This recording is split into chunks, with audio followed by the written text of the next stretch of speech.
1,500 years ago, a man was buried in what is now Bulgaria with over a kilogram of pure gold. He wasn't buried with a gold weapon. He wasn't buried with a gold tool. There wasn't a single practical object in his entire grave. Just raw wealth wrapped around a corpse that couldn't use any of it. This is the exact moment history flipped. It's the first evidence anywhere on Earth of humans treating an object's meaning as more important than anything it could actually do. Long before gold became money, it was something much stranger. The invention of belief itself. To understand how strange that decision was, rewind further back to a version of gold nobody had decided to want yet.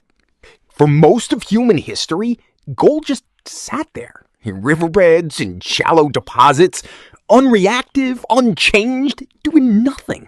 A real overachiever.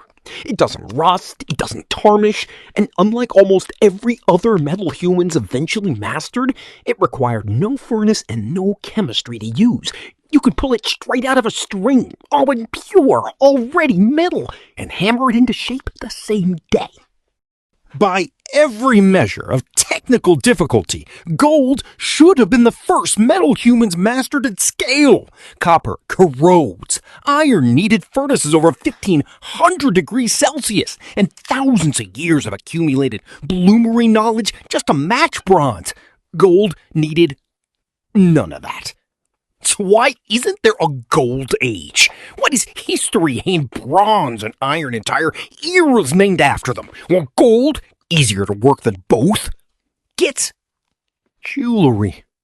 The man in that Bulgarian grave is the answer. Somebody buried him with more gold than anyone else at that site, in a form that could not feed him, defend him, or build anything. Which means somebody else had already decided he deserved to carry that meaning into the ground.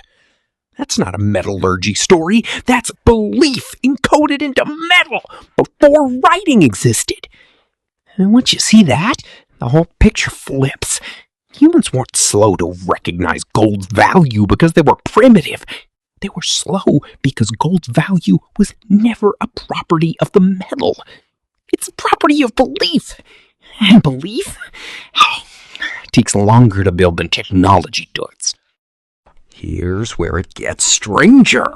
This wasn't a Balkan idea that spread outward and taught the rest of the world to want gold. Ancient Egyptian burials, Mesopotamian graves, and thousands of years later, an ocean away with zero possible contact, Andean civilizations in South America all independently arrived at the same conclusion about the same yellow metal. Different continents, different centuries, no shared culture, no shared trade route, no way one group could have told the other. And they all landed on, this is different, and different is worth something. Which means the real question isn't why one civilization valued gold. It's why so many unconnected civilizations with no way to compare notes kept independently choosing the exact same metal to build meaning around. Some of that answer is physical. Gold doesn't corrode. It's visually unmistakable. Nothing else in most environments looks like it. It's soft enough to shape by hand, but dense enough to feel substantial. It's rare enough to stay scarce, but not so rare it never turns up at all. Humans didn't need to agree on gold. Gold's own properties did some of the work of getting chosen, independently, over and over. But properties alone don't explain a kilogram of it buried with one man, while the people around him got nothing. That part is pure invention. The invention of status, encoded into an object for the first time. From there, the same object kept getting reassigned new jobs, each one building on the last. First, it marked the dead. Then it marked the living, rulers, priests, the powerful, wearing something that visibly couldn't be faked or grown or farmed. Then it entered religion, associated with gods rather than kings. Only after all of that, thousands of years after that grave in Bulgaria, does gold finally become money in the way you'd actually recognize it. The first true gold coinage doesn't appear until around 600 BCE in the Kingdom of Lydia, in what's now Western Turkey. Money was one of gold's later jobs, not its first. Every currency system that came after, coins, paper, numbers on a screen with no physical form at all, inherited something from that grave. Not a direct line, not a single unbroken chain anyone could trace, with the same basic move, agreeing together that a thing which does nothing for your survival can still be the most valuable thing you own.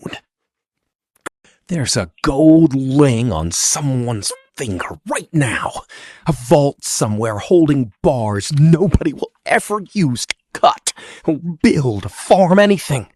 A number in a bank account backed by nothing you could actually hold in your hand. We're still doing exactly what that grave did 6,500 years ago. We just stopped noticing it was ever a decision at all.